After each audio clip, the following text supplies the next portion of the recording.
Hi everyone. Today, let's take a quick look at website design, what it is and why it matters. In today's digital world, your website is often the first impression people get of your business or personal brand. Website design is the process of creating the look, feel, and structure of a website. It includes everything from layout, colors, fonts, and images to how users interact with your site. It's not just about making things look good, it's about making them easy to use. A well-designed website keeps visitors engaged, makes information easy to find, and encourages action, like making a purchase or signing up. It also affects how your site performs on search engines and how trustworthy your brand appears.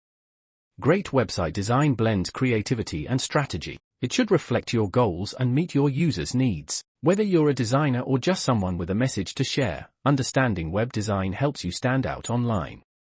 Web designers often use tools like Figma, Adobe XD, or WordPress, and they may work closely with developers who turn their designs into functioning websites using HTML, CSS, and JavaScript. In short, website design is about creating a smooth, attractive, and user-friendly online experience. It plays a crucial role in how people perceive a business or brand online.